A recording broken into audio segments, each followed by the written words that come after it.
वायदा करता हूं, हमारी पार्टी का जितना भी भरसक प्रयास होगा, हम नेताजी सुभाष चंद्र बोस के लिए भारत रत्न दिलवाकर रहेंगे।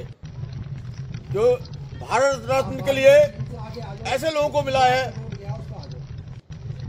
जिन्होंने देश के लिए कुछ नहीं किया और जिन्होंने देश के लिए कुर्बानी दी। उन महान स्वतंत्रता सेनानी, देशभक्त, हिंदुस्तान के रग रग में बसे हुए महान देशभक्त सुभाष चंद्र बोस, हमारी पार्टी का ये वायदा है कि हम जहां तक कोशिश होगी भरसक, हम इनको भारत रत्न दिलवाकर रहेंगे। और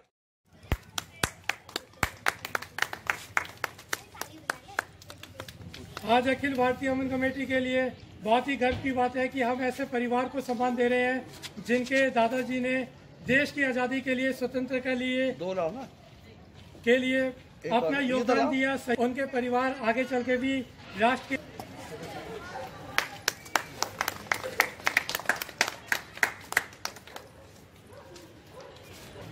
भारतीय अमन कमेटी जिंदाबाद जिंदाबाद, अखिल भारतीय अमन कमेटी जिंदाबाद जिंदाबाद, अखिल भारतीय अमन कमेटी जिंदाबाद जिंदाबाद, नेताजी सुभाष चंद्र बोस अमर रहे।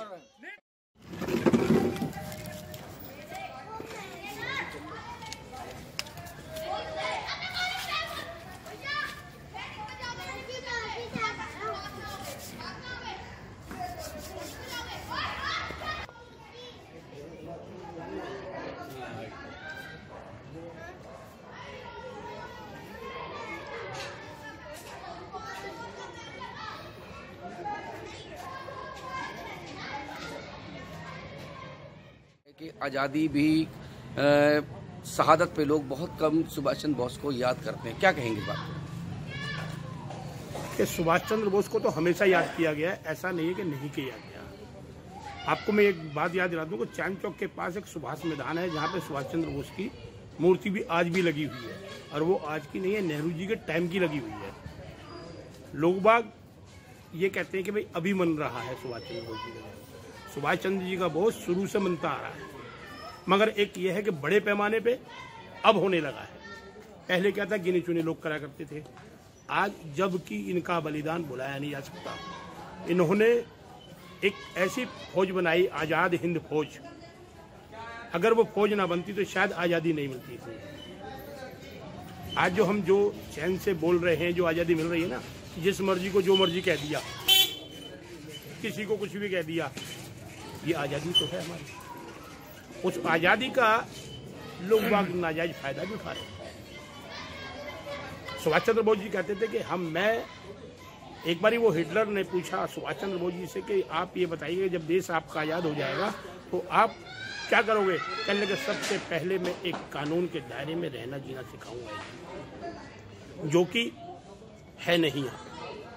उन्हें जीना सीखेंगे तभी कुछ आएगा, मगर ऐसा नहीं हुआ। अगर आज सुभाष चंद्र बोस होते तो शायद हम लोग जो है ना एक दायरे में बोलना जानते हैं। बोलना कोई दायरे में नहीं जानता, जिससे जो मुंह में आता है वो बोलना। और ये सच्चाई है, ये आप भी देख रहे हो कि जो कोई किसी को जो मर्जी कह देता है, कोई किसी का वो नहीं है। मगर सुभाष चंद्र जी बोस, हम एक आवाज उठाएंगे कि इनके लिए इनको सम्मान दिया जाए देश के अंदर। राष्ट्रीय, जैसे महात्मा गांधी राष्ट्रीय पिता थे, ऐसे ही इनको राष्ट्रीय के नाम से संबोधन किया जाना चाहिए सुभाष चंद्र बोस जी को। अखिल भारतीय अमन कमेटी इसकी आवाज उठाती है कि इनके लिए भी सम्मान दिया जाए। इनके परिवार को, इनको आज भी इनका परिवार है बंगाल में, ऐसी बात नहीं कि नहीं है, इनका परिवार आज भी है। और उनके जो नारे थे, 2 नारे थे कि तुम मुझे खून दो मैं तुम्हें आज़ादी दूंगा। जय हिंद, जय भारत। जय हिंद, जय भारत।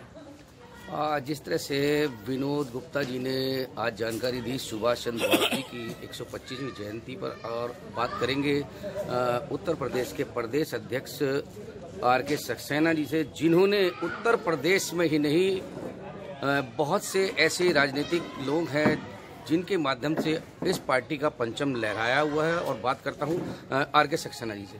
सक्सेना जी, क्या कहना चाहिए? पहले तो मैं आज सभी के दिलों की धड़कन नेताजी सुभाष चंद्र बोस के लिए करवत नमन करता हूँ, जो हमारे ही नहीं पूरे भारतवर्ष के प्रेरणा स्रोत रहे, आज़ादी के प्रेरणा स्रोत रहे और उनकी वजह से ही आज देश में हम सुख की और आज़ादी की सांस ले रहे हैं। सुभाष चंद्र बोस के लिए भुलाया नहीं जा सकता, उनकी कुर्बानियों के लिए भुलाया नहीं जा सकता। सुभाष चंद्र बोस के लिए आज तक 70 साल में मैं ये समझता हूं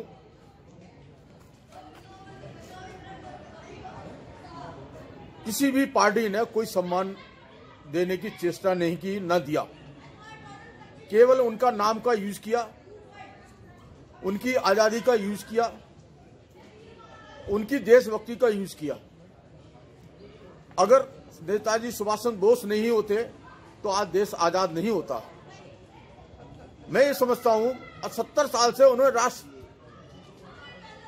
चिन्ह क्यों नहीं मिला, ये मेरा क्वेश्चन है, मेरा प्रश्न है।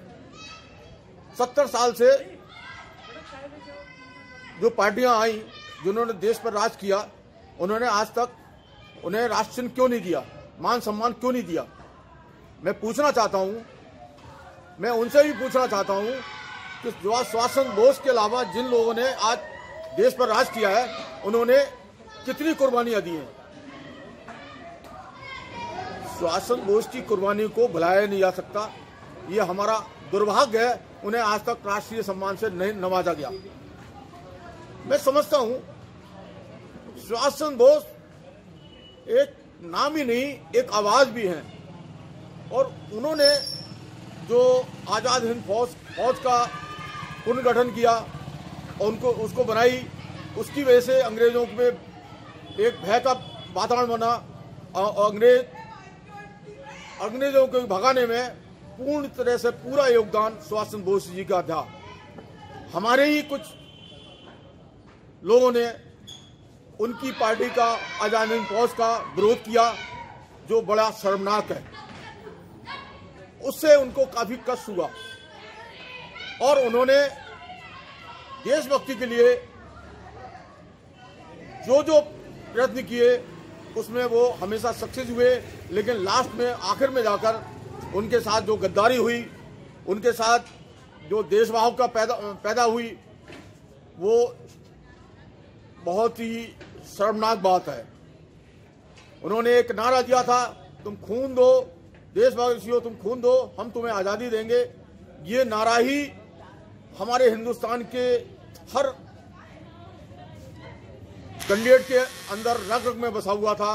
और एक जब वो ये बोलते थे, तुम हमें खून दो, हम तुम्हें आज़ादी देंगे, हर हिंदुस्तान के रोंगटे खड़े हो जाते थे, क्योंकि हम तो उस आज़ादी में नहीं थे, लेकिन हमारे दादा हमें बताते थे कि हम लोग कैसे उस आज़ादी के लिए तत्पर रहते थे। और उनकी एक आवाज़ पर हमारा पूरा संगठन तैयार रहता था। तो मैं मोदी जी का बार बार धन्यवाद करता हूं, जिन्होंने 125वीं